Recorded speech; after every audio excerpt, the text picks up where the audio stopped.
Danes v Pomurskem dnevniku. Stiske v Pomurju. Podaljšani nekateri ukrepi. Poslovanje Komunale Murska Sobota. Sistem cepljenj. Vreme jutri bo pretežno oblačno.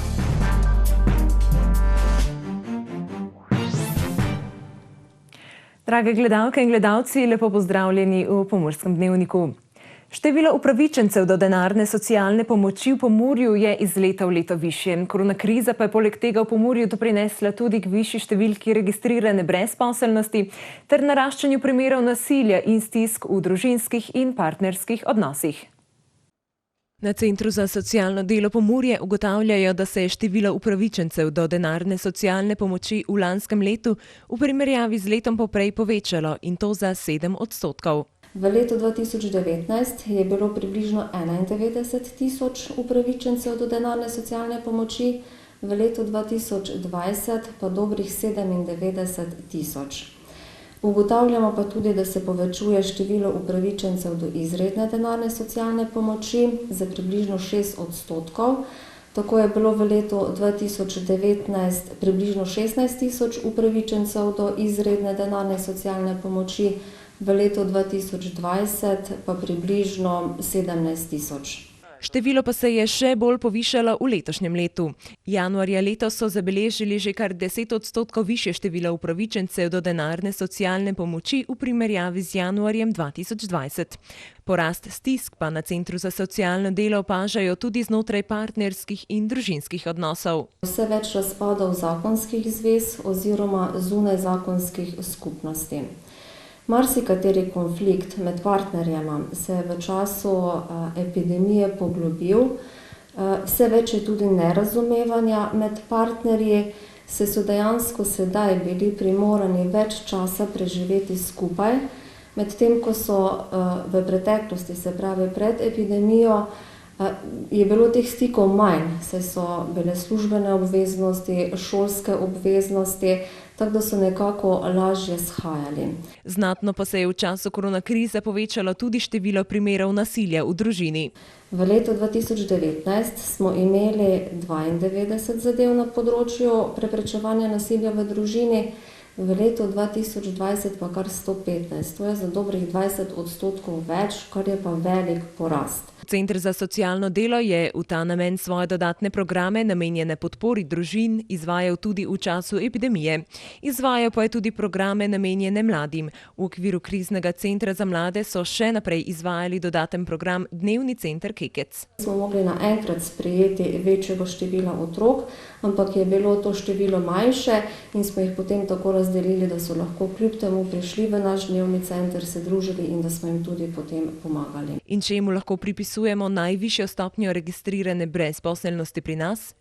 Morda lahko to pripisujemo temu, da je manj vlaganj v gospodarstvo, v Pomurju in da se vse mogoče bolj skoncentrirano vlaga v ostale regije v Republiki Sloveniji.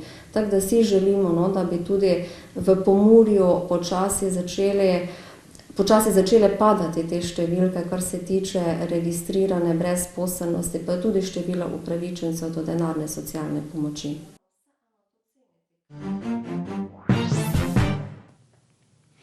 Včeraj se je vlada seznanila z mnenjem strokovne skupine za zajezitev in obvladovanje epidemije COVID-19. Na podlagi strokovne ocene je vlada za teden dni podaljšala veljavnost nekaterih ukrepov. Poglejmo katerih. Čeprav se po zadnjih podatkih epidemija nekoliko umirja, pa novih sprostitev še ni pričakovati, saj pogoje za prehod v rumeno fazo še nista izpolnjena. V rumeno fazo bomo namreč prešli, ko bo 7-dnevno povprečje novo potrjenih primerov padlo pod 600, hospitaliziranih pa pod 500. Po vladnem načrtu sproščanj ukrepov je takrat med drugim predvidena vrnitev ostalih dijakov v šole, predavanja na fakultetah, pa tudi odprava prepovedi gibanja v nočnem času v vsej državi.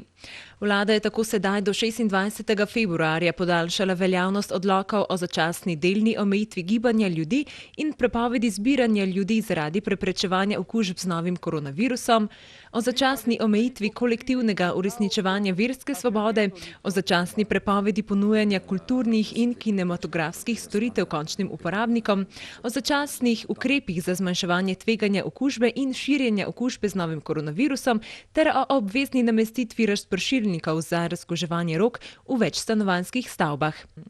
Vlada je nekoliko spremenila tudi odlok o pogojih za vstop v Slovenijo zaradi zajezitve COVID-19 in sicer zdaj dopušča možnost, da se lahko potniki obvezni karanteni izognejo z natisnjenim dokazilom o negativnem testu na koronavirus, velja pa tudi dokazilo o pozitivnem izvidu, če je starejši od 21 dni, a ne več kot 6 mesecev.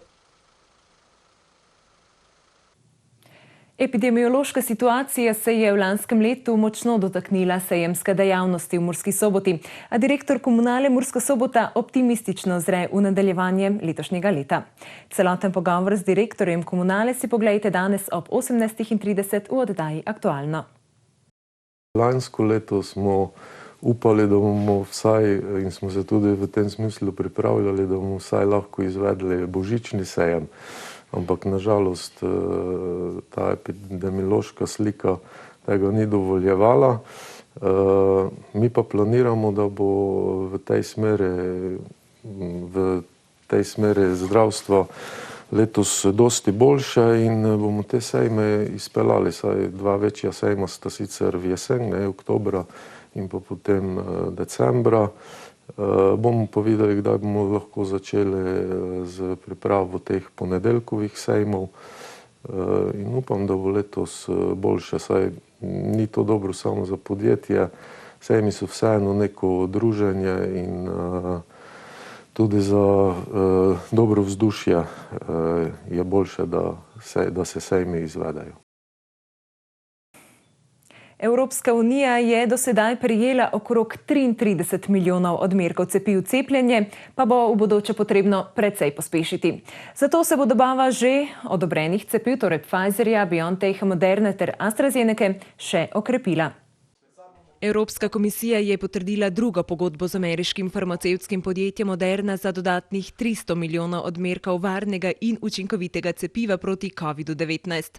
Pogodba z Moderno omogoča, da se cepivo daruje državam z nižjim in srednjim dohodkom ali posreduje drugim evropskim državam. Pogodba s podjetjem Moderna namreč gradi na širokem portfelju cepiv, ki se bodo proizvajala v Evropi, vključno s pogodbami, ki so že bile podpisane s 7 podjetji. Ta raznoliki portfelj cepiv bo zagotovil, da bo Evropa imela dostop do 2,6 milijarde odmerkov, ko se bodo cepiva izkazala za varna in učinkovita.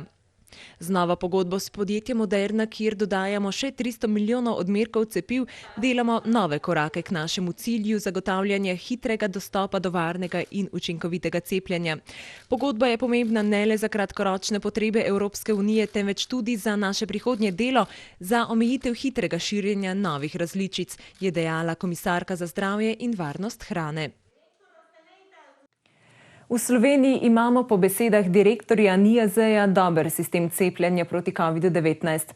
Do začetka tega tedna se je cepilo 70 888 ljudi, kar predstavlja 3,4% prebivalstva, z obema odmerkoma pa 2,3% ljudi. Naslednji teden se bodo po Krekovih besedah cepili še zadnji posamezniki, starejši od 80 let. Smo izračunali, da bomo drugi teden imeli pocepljenih vse 80-letnike, za katere so njihovi zdravniki zaprosili za cepivo. Smo šli pač čez cel seznam. Ta teden bo večina, drugi teden mislim, da jih je samo še 1000 na vrsti v tem trenutku. Seveda je pa zdaj še en problem, da se nekateri potem, ki se na začetku niso hoteli cepiti, se zdaj pa bi cepili. Tako da mi nenehoma dobivamo nove paciente, ki bi se radi cepili. Zato verjetno čisto vseh 80-letnikov ne bomo pocepili in bo ta prioriteta še vedno ostala. Torej, če tako lahko rečem, če se bo nek 80-letnik čez en mesec zaželel, da se bo cepil, se bo seveda prioritetno cepil. Prihajajoči konec tedna bo kot nalašč za sprehod po naravi in uživanje na soncu. Več v vremenski napovedi. Danes smo imeli pretežno jasen dan s temperaturami okrog 8 stopinj Celzija. Opoldne smo v Murski Soboti izmerili 9 stopinj ter v Radencih, Lendavi in Krajinskem parku Goričko 8 stopinj Celzija. Jutri bo v jugozahodni in občasno tudi v osrednji in južni Sloveniji pretežno oblačno, ponekod na severnem Primorskem in Notranjskem bo občasno rosilo ali rahlo deževalo. Drugod bo po večini sončno z jutranjo meglo po nekaterih nižinah. V južni polovici Slovenije bo pihal šibak jugozahodnik. Najnižje jutranje temperature bodo v severovzhodni Sloveniji, v Murski Soboti in Mariboru -2 stopinji, čez dan pa bomo v Murski Soboti izmerili 12 ter v Mariboru 16 stopinj Celzija. V soboto in nedeljo bo v jugozahodni in deloma osrednji Sloveniji pretežno oblačno, na severnem Primorskem in Notranjskem bo občasno rosilo. Drugod bo pretežno jasno. Oba dneva bo ponekod pihal šibak jugozahodni veter. Temperature v naših krajih se bodo gibale zjutraj okrog -2 stopinji, čez dan pa med 13 in 15 stopinj Celzija. Toliko smo vam danes pripravili v Pomurskem dnevniku. Za več informacij obiščite našo spletno stran www.tvideja.si. Želim vam lep preostanek dneva in vas vabim v našo družbo tudi jutri. Nasvidenje.